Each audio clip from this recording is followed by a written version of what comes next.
where they can build their pressure. This is the start to the over. Bang, straight down the ground. Then a miscue. You can hear that grunt of disapproval at the contact, but it worked out just fine. That's beautifully played.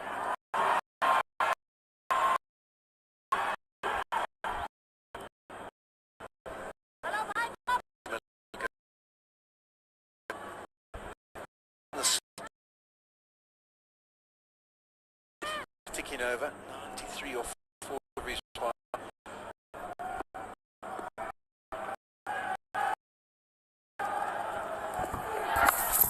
Short, third man. This is what the job of Janssen needs to be for the first few deliveries that he faces, and then maybe if he gets a chance to have a go at the off spinner, he can try and target the shorter boundary. Wouldn't be surprised as well that South Africa might decide to go left-hand, right-hand combination going forward. If Miller gets out, then Rabada should come. Janssen gets out, rather Maharaj than Rabada, so it is that left-hander, right-hander mix.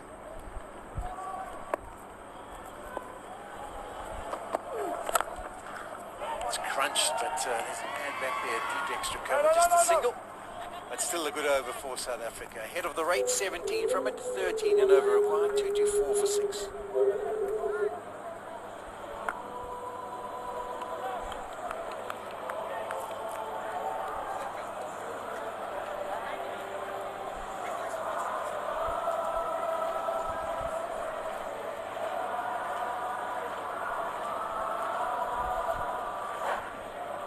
So they would have thought, okay, well, we've really got this done, and then it's just that one over from Miller. He shows what he's capable of, and they start to second guess themselves.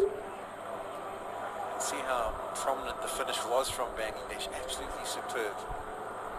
Even though they were losing wickets, they kept going at a rate of knots. South Africa losing the wickets, the scoring rate was just dropping, and then after that last wicket you can see a little upward curve. That's because it's Miller time.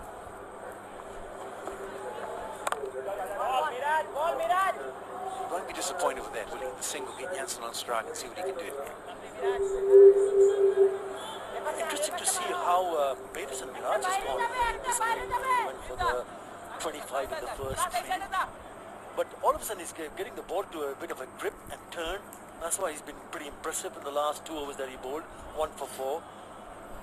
And we thought that he was not really getting the line and the length right, but at the same time, if you're a spinner, you've got to get some grip so that you can make the ball to talk, make the ball to turn. And he's exactly doing that now. Oh, it's missed straight through everyone, and that's going to be 4 bars. Bonus boundary for South Africa. Oh, staying down. Him unable to take it cleanly.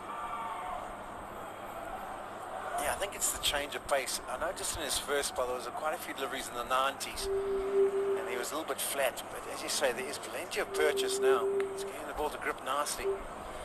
That one does for everyone. And it turned. So he's got to get it right. I think there's nothing wrong with the delivery. He just kept a little bit low. Janssen goes big, tries to join the party, and all he can do is hold out.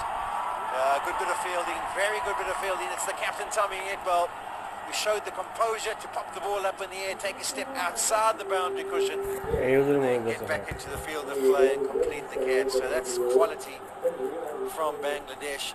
Another important wicket. Janssen has to go on his way. They're probably just going to have a look just to make sure that there was absolutely no contact made, but I'm sure it's good to go. Good presence of mind from the skipper who's fielding at the mid-wicket, Tamim Iqbal. It looked out to me the first time around, but they just want to have another look here.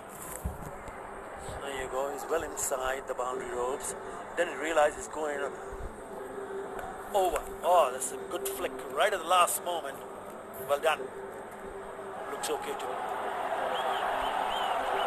It's not okay, it's perfect. Absolutely perfect. It's a skill that a lot of fielders around the world are pretty inept at performing. That's the 7th wicket down for South Africa. 229 for 7. Janssen goes for 2.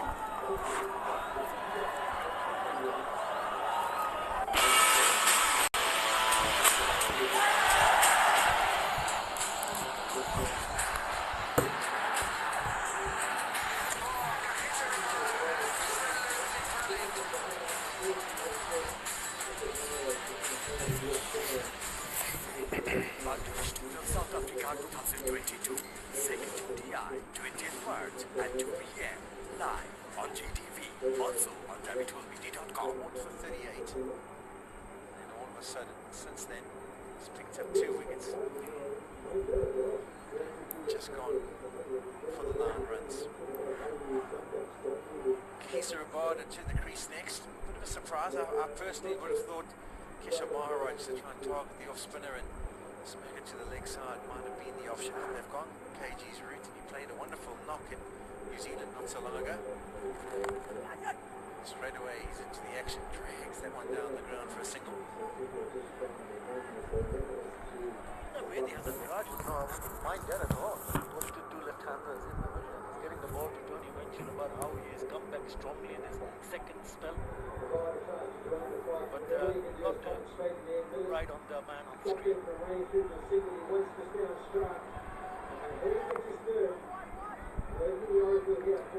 Contact there right up the middle for David Miller.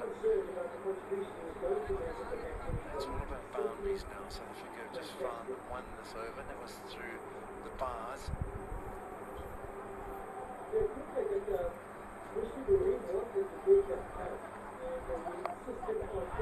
Varda tries to join the party, but all he can do is pop it straight in there. Miller's stopped them from running through for the single. He wants to stay on strike.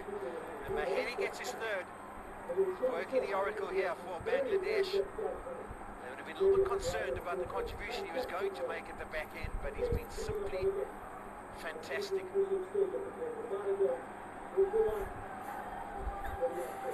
It looked like that Mushfiqur Rahim wanted to take that catch, and he insisted on, kept on going, no, it's mine, very early call. Again, a bit of a turn there for Mehdi Hasan Miraj. Have a look at Mushfiqur Rahim. He wants that catch. It has gone so high up in the air. It's very well judged catch from Mehdi Hasan Miraj of his own body. Fantastic work. Again, picking up a wicket. But crucial stage of the game. Rabada goes for 1. 31 for 8.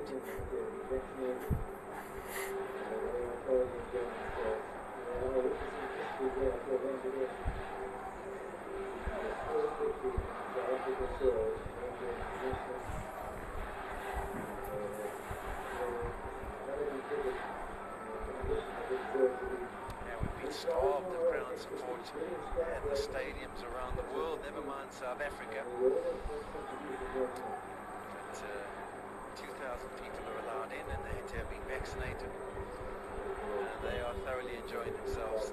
They are witnessing history here for Bangladesh. It could be their first victory on South African soil in the one-day international. They have played some quality cricket and are in the position that they deserve to be. In charge, Maharaj next to the crease, brilliant strike rate, averaging just under 15. We'll need all of that contribution here tonight.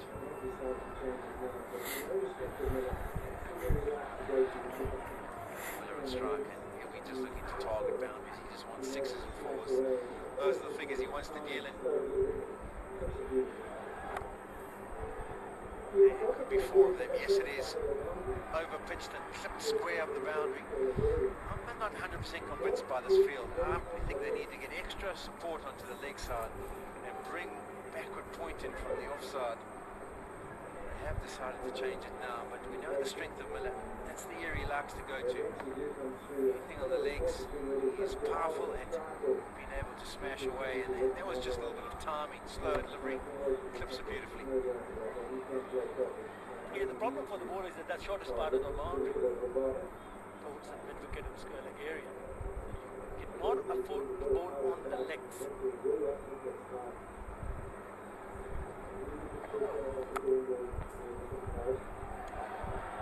Communication.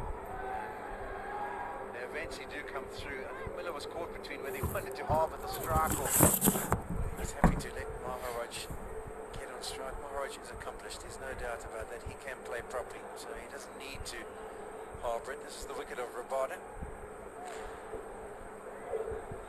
You've got to be getting the bottom part of the bat and to way up in the sky. Really could take care of his own bowling. Raj.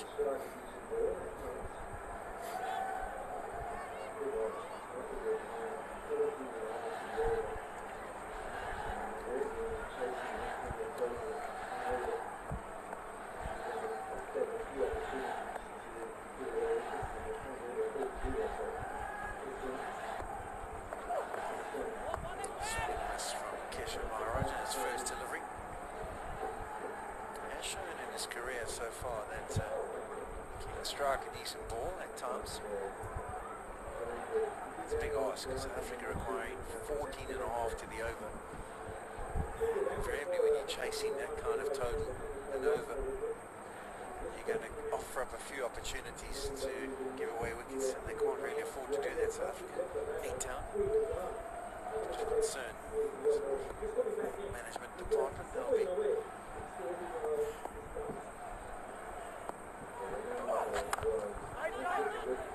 Nasty ball. Very good. New batter on strike, and then make sure you give him nothing. That's the game plan. And a change of angle for Mustafizur Rahman for the right hander coming around the wicket. Just tucking him in. Knowing that he will be looking to free his arms. The idea is not to let the batter free his arms. Have a look at this. This is well ball. Just coming back in. He's moving away, exposing stumps. Yeah, they know Maharaj well. He loves it with width and to be able to score square on the offside. That's why he gives himself room there. Noise as it went past, but no deal from Bangladesh. It's probably you're trying to eye to hit over the top of the infield on the offside because the mid-off is inside the circle.